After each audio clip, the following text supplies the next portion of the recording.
daje bi tey dañ ko def woo képp nga xam ne da nga bokk ci kuréel gu ñu taxawal ngir xeex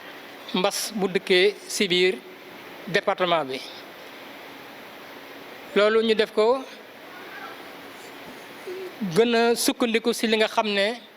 moom la waa santé def moo tax ñu jëkkoon tàmbali ngir fàttali feebar bi naka la duggee ci biir Sénégal naka la duggee ci biir département bi ak fan nañ ci toll. bu ñu jógee ci loolu ñu wax bi feebar bi duggee ci biir département bi lan lañ jotoon def ci ay jéego ngir feebar bi bañ a law a également ñu mën ko tënk ba feebar bi mën a jeex ci biir département bi. mais loolu également bu ñu ko defee amoon na ay jafe-jafe loolu moo doon ñetteelu ponk bi ñeenteel bi mooy bu jafe-jafe amee lan lañu war a mën a sant ku nekk muy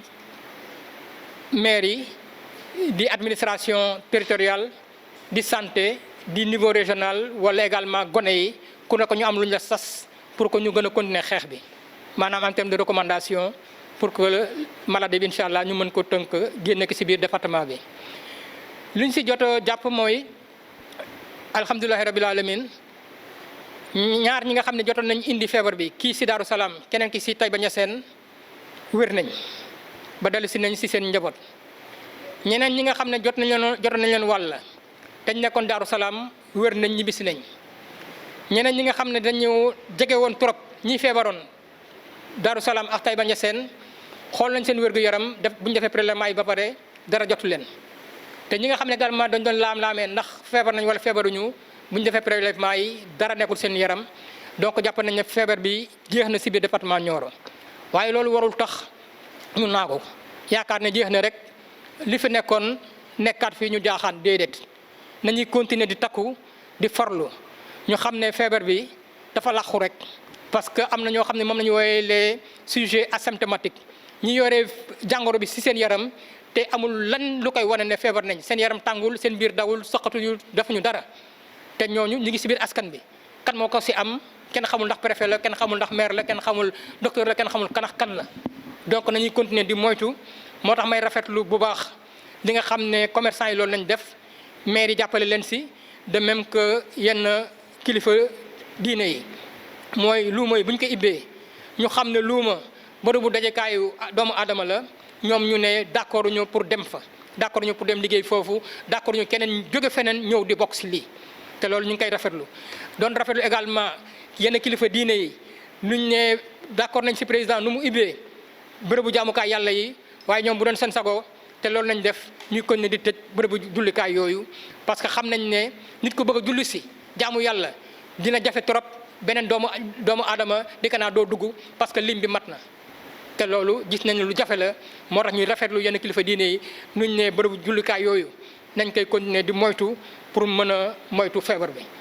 te loolu également lu am solo la comme ni ko commerçant yi defee bërëbu jullikaay yooyu ñu ngi koy def te loolu ñu ngi koy rafetlu. li nga xam ne également loolu lañ mën a rafetlu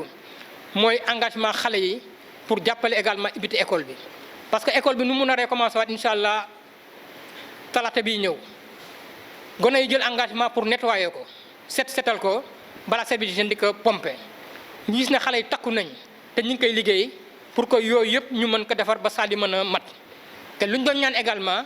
mooy bu fekkee ne loolu mat na ba xale yi liggéey ko service d'hygiène pomper matériel bi nga xam ne moo ci war maanaam xale yi école bi mën a am ay masque école bi mën a am foo xam ne boo soxlaa raxasu nga raxasu boo soxlaa laal madar wala saabu nga laal ko pour mën a ànd ak cet mais lu ñu gis également mooy am na école yoo xam ne amul ndox eau courante amu fa te loolu jafe-jafe la cet moom ndox loolu moo tax ñuy ñaan maire yi pour que fépp foo nga xam ne amul ndox nañ fexe ñu teel fa indi ndox balaa école di ibbi te loolu dafa bokk ci conditions yi nga xam ne incha allah jàpp nañ ne dina yombal reprise bi. li nga xam ne également loolu lañ doon rafetlu mooy accompagnement collectivités territoriales yi rawatina maire yi que mu nekk par rapport ak xeex mbas bi également pour préparer. rentrée scolaire bi reprise des cours te loolu jël leen ci ay matuwaay jënd ay masques joxe ko jënd ay produits d'hygiène joxe ko jënd ay dispositifs de lavage des mains jënd ko pour jox ko incha allah inspection ñu mën ko tasaare ci bi école yëpp te loolu lu am solo la. lii may ñaan mooy conseil départemental mu dugal loxoom ci reprise bi parce que gisaguñu ko dégguñu ko xamuñu si lan la nekk te loolu dafa am cër boo xam ne état daf ko jox à travers une loi mu nekk une compétence boo xam ne dañ ko transféré jox ko pour les CM et le lycée ñu ngi koy lancé appel weesagul pour que mu ñëw dugg si mbir boobu waaye wax naa également bu conseil ñëwee conseil départemental bu ñëwee xayrun bu ñëwul ñaan naa mairie te ñu ngi si biir pour que lépp li nga xam ne war nañ ko def pour préparer CM yi préparer lycée yi nettoyer leen désinfecter leen dinañ ko def bu fekkee ne maire am na maire boo xam ne am na tolof te defu ko préfet nee na dina jël matuwaay yëpp incha allah pour que lépp li nga xam ne war na